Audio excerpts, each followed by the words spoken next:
یہ بیت المقدس کا مسئلہ آپ کو سمجھنا اس لیے بھی ضروری ہے کہ آج پوری دنیا میں یہ ایک سب سے بڑا ایشو کیوں ہے. اس کی بنیاد یہ ہے کہ حضرت آدم علیہ السلام کے بعد سے وہ جگہ مقدس تھی، فرشتوں کی تعمیر کی ہوئی، لیکن جب حضرت داؤد علیہ السلام تشریف لائے تو آپ نے، چونکہ آپ کی حکومت تھی اس وقت، آپ بادشاہ تھے، آپ نے ایک مسجد تعمیر کرنے کا حکم دیا، لیکن آپ کے زمانے میں وہ کام نہ ہو سکا، تو اپنے بیٹے حضرت سلیمان علیہ السلام کو انہوں نے حکم دیا. سلیمان علیہ السلام بادشاہ بھی ہوئے اور داؤد علیہ السلام کی کرسی پر بھی فائز ہوئے، اور وہ نبی بھی تھے، رسول بھی تھے، امت بھی تھی آپ کی. اور سلیمان علیہ السلام کو تو اللہ تعالیٰ نے ایسی طاقت دی تھی کہ وہ ہواؤں پر بھی حکومت کرتے اور جنات پر بھی حکومت کرتے. تو سلیمان علیہ السلام نے کام شروع کیا. یہ وہ جگہ تھی جہاں موسیٰ علیہ السلام عبادت کیا کرتے تھے. اس جگہ پر سلیمان علیہ السلام نے ایک مسجد بنانے کا حکم دیا، اور یہ جنات بنانا شروع کرتے ہیں. اس کا ذکر قرآن پاک میں بھی موجود ہے. حضرت سلیمان علیہ السلام نے جب پورا ڈیزائن دیا کہ اس طرح سے بننا ہے، تو پھر جنات تعمیر کرتے رہے، اور جنات اتنا خوف کھاتے تھے سلیمان علیہ السلام سے کہ وہ ایک لمحہ بھی حضرت سلیمان علیہ السلام سے غافل نہیں ہوتے یا حکم عدولی نہیں کرتے. ہوا یہ کہ کام ابھی کمپلیٹ نہیں ہوا تھا کہ سلیمان علیہ السلام کا انتقال ہوا، تو جنات بھاگ جاتے، لیکن اللہ کی مصلحت، حضرت سلیمان علیہ السلام لکڑی لے کر یوں کھڑے رہتے تھے، اپنا عصا لے کر کے کھڑے رہتے تھے اور کام دیکھتے رہتے تھے. جب تک سلیمان علیہ السلام کھڑے ہیں، تیزی سے جنات بڑے بڑے پتھر لاتے تعمیر کرتے رہتے تھے. انتقال ہوا سلیمان علیہ السلام کا، اور آپ ایسے ہی کھڑے رہ گئے. آپ کے کھڑے کھڑے وفات ہوئی ہے. اور اس طرح سلیمان علیہ السلام کی وفات کو سالوں گزر گئے، لیکن آپ وہاں سے ہٹے نہیں، کیونکہ کام چل رہا تھا. قرآن میں ہے، اللہ تعالیٰ فرماتا ہے جب لکڑی کو دیمک کھا گئی، کتنے سال گزر گئے ہوں گے. حضرت سلیمان علیہ السلام یوں ہی کھڑے تھے. اور عام دوسرے لوگوں کی موت تو چھوڑو، نیند میں کھڑا ہو کر کے دکھائے. وہ اللہ کے نبی تھے کہ انتقال کے بعد بھی وہ کھڑے رہے. روایتوں میں کئی سالوں تک، 10 سالوں تک آپ کھڑے رہے، اور اس کے بعد دیمک کھا گئی لکڑی کو تو لکڑی ٹوٹ گئی. تب سلیمان علیہ السلام زمین پر آ گرے. جنات اسی وقت جان گئے کہ یہ تو انتقال کر گئے ہیں. تب تک بیت المقدس کا کام کمپلیٹ ہو گیا تھا، جنات بھاگ گئے سب. یہ تعمیر، اس کو اصل میں بیت المقدس نہیں کہا جاتا تھا اس وقت، یہ ہیکل سلیمانی، یہ یہودیوں کے عقیدے کے اعتبار سے فرسٹ ٹیمپل ہے، پہلا مندر یا پہلی مسجد جو بھی ہے مقدس تھی.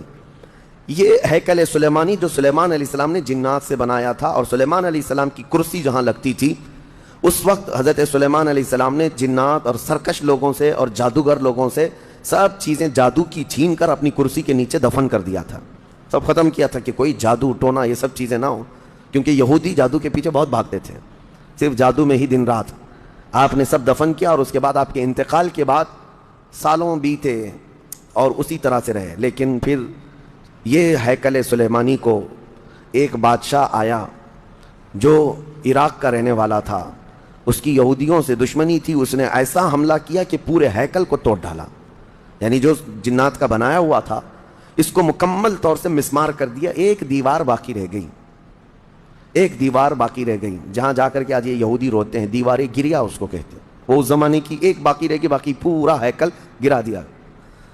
زمانہ بیت گیا، یہودی اس بات پر روتے رہے کہ ان کو مارا گیا، قتل کیا گیا. پھر عیسائیوں کا اس پر قبضہ رہا، پھر عیسائیوں سے یہودیوں نے ایک بار پھر حاصل کیا، پھر دوبارہ یہ ٹائٹس کے زمانے میں عیسائیوں نے مار کر کے پورے یہودیوں کو خون کر دیا. اور پھر بیت المقدس کچھ نہیں تھا، ایک دیوار تھی، ایک دوسری وہاں پر ایک چھوٹی سی عمارت بنائی گئی. اس عمارت کو یہ سیکنڈ ٹیمپل کہتے ہیں. سیکنڈ ٹیمپل یہ دوسرا مندر، اور اسی کو عبادت گاہ بنا کر چلتے رہے. زمانہ بیتا، یہاں تک کہ حضور صلی اللہ تعالیٰ علیہ وسلم کی نبوت کا اعلان ہوا. پھر اس کے بعد 23 سال گزرے، پھر آپ کی وفات کے بعد صدیق اکبر کا زمانہ آیا، پھر سیدنا عمر فاروق کا زمانہ آیا. تقریباً یہ 26-28 ہجری کی بات ہے حضرت عمر کے دور میں. پھر حضرت عمر فاروق کے دور میں جو فتوحات ہو رہی تھی، اسلام پھیلتا جا رہا تھا، تب صحابہ کے ایک لشکر کو حضرت عمر نے فلسطین بھی بھیجا، جس میں حضرت ابو عبیدہ بن جراح بھی تھے.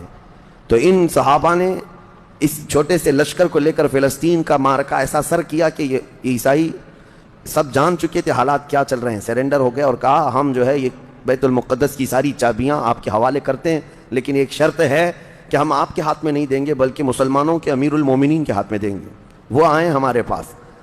تو وہاں جو صحابہ تھے انہوں نے خط لکھ کر بھیجا حضرت عمر کو. حضرت عمر مدینے میں تھے. کہا ٹھیک ہے میں آ رہا ہوں.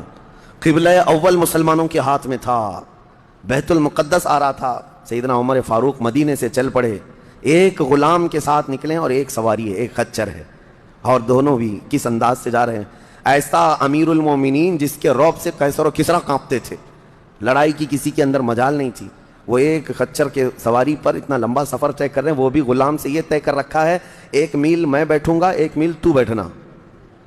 ہاں تو رسی پکڑ کے چلے گا 1 میل تک, اور اس کے بعد جب تو بیٹھے گا تو میں رسی پکڑ کے چلوں گا 1 میل تک. اس طرح سے تو سفر طے کیا.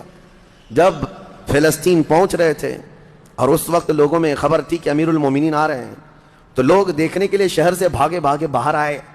اتفاق ایسا کہ اس وقت خچر گھوڑے پر بیٹھنے کی باری غلام کی تھی اور نکیل رسی حضرت عمر کے ہاتھ میں تھی. دوڑے ہوئے لوگ آئے جو نہیں پہچانتے تھے. عیسائیوں نے امیر المومنین کہہ کر اس غلام کا استقبال کیا کہ تشریف لائیں.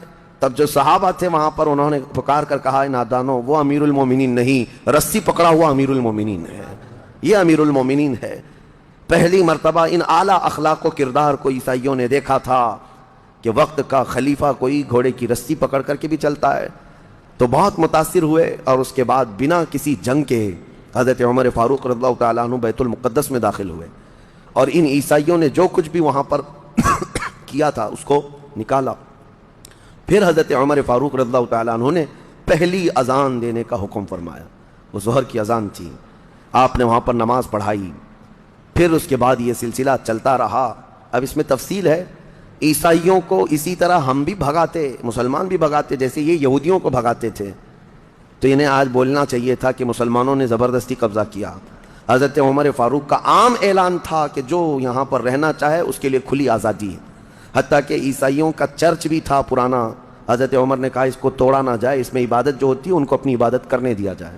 حضرت عمر چاہتے تو اینٹ سے اینٹ بجا دیتے, نکال کر صاف کر دیتے, لیکن آپ نے کھلی اجازت دی, اور عیسائی ویسے ہی باقی رہے. 400 سال تک یہ سلسلہ چلتا رہا. پھر فاطمی دور آیا, یعنی بنو عباس کی خلافت ختم ہوئی.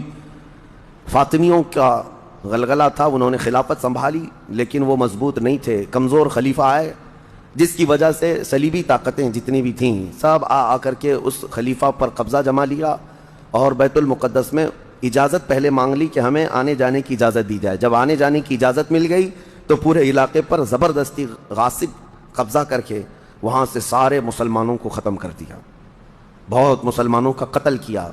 فلسطین کی سرزمین یہودیوں کے قتل سے بھی بھری ہے, مسلمانوں کے قتل سے بھی بھری ہے, اور یہودیوں نے عیسائیوں کا بھی قتل کیا ہے, لیکن مسلمانوں کا قتل عام کر کے یہ زبردستی فائز ہوئے ہیں اس پہ بیت المقدس پر.